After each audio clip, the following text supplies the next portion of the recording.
राधे राधे। भगवान की कृपा से आप सब अच्छे होंगे।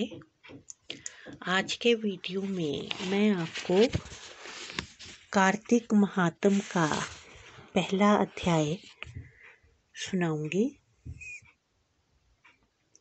सब प्रकार के विघ्नों का नाश करने वाले तथा सारी सृष्टि का पालन करने वाले श्री गणेश जी, ज्ञान की दाता श्री सरस्वती जी, सब पुराणों के कर्ता श्री व्यास जी तथा गुरुदेव के चरण कमलों में नमस्कार करके भगवान की श्रद्धा और भक्ति रस में डूबे हुए कार्तिक मास की कथा अब मैं कहती हूँ। अथ पहला अध्याय। नैमिषारण्य में वास करने वाले शौनक आदि 88,000 ऋषियों ने श्री सूत जी से कहा कि हे ब्राह्मण, आप हमारी इस घोर कलयुग से रक्षा करने के लिए कोई सरल उपाय बताएं। उनका ये प्रश्न सुनकर श्री सूत जी कहने लगे कि हे ऋषियों, भगवान के चरणों में तुम्हारी अटल भक्ति देखकर मैं तुमसे कार्तिक महात्म की कथा कहता हूँ, जिसके सुनने मात्र से मनुष्य के सब पाप नाश होकर वैकुंठवास हो जाता है। आप सावधान होकर सुनिए। एक समय नारद जी ब्रह्मलोक में जाकर सारे जगत के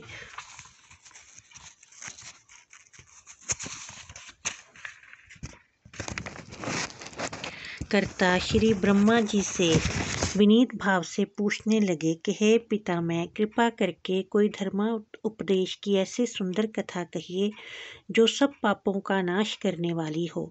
तब ब्रह्मा जी कहने लगे कि हे पुत्र, भगवान के चरणों में तुम्हारी ऐसी प्रीति देखकर मैं तुमसे कार्तिक मास का महात्म कहता हूँ, जिसके सुनने मात्र से मनुष्य के सब पाप नाश हो जाते हैं और वह बैकुंठ का अधिकारी हो जाता है। कार्तिक मास भगवान को अति प्रिय है। इसमें किया हुआ व्रत, दान, नियम तथा कीर्तन अनंत फल देने वाला है, क्योंकि इस मास में किए हुए भगवत कृत्य से बढ़कर कोई यज्ञ तथा तप नहीं है। इसलिए सारे संसार की भलाई के लिए तुमने अति सुंदर प्रश्न किया है। मैं इस कथा को तुमसे कहता हूँ।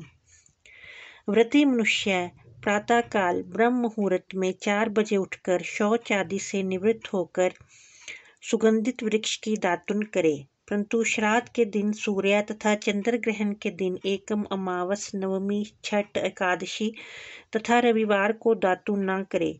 जिस दिन दातुन न करनी हो उस दिन पानी से 12 कुल्ले करके मुंह को खूब अच्छी तरह से साफ कर ले।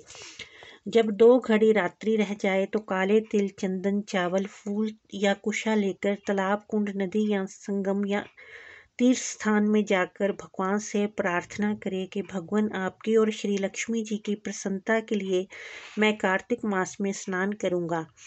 इस प्रकार संकल्प करके श्री गंगा जी, शिव, सूर्य और विष्णु भगवान का ध्यान करके नाभि पर्यंत जल में प्रवेश करके अच्छी तरह से स्नान करे। फिर जल से बाहर आकर देवता, ऋषि और पितरों का तर्पण करे। स्नान के पश्चात बकरी तथा भेड़ की धूली से बचना चाहिए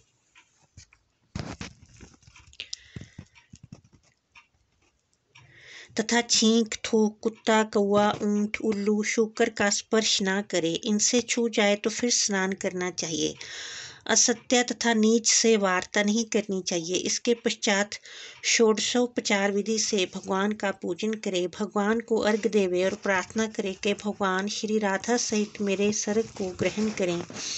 इस प्रकार प्रार्थना करके 16 चीजें आवाहन, पाद्या, अर्घ, आचमन, स्नान, वस्त्र, चंदन, अक्षत, पुष्प, धूप, दीप, नैवेद्य, तांबूल, पूंगी फल, प्रदक्षिणा और 16 नमस्कार भगवान की मूर्ति को अर्पण करके तुलसी मंजरी से भगवान का पूजन करना चाहिए। इसी को षोडशोपचार पूजन कहते हैं। अथ पहला अध्याय समाप्त।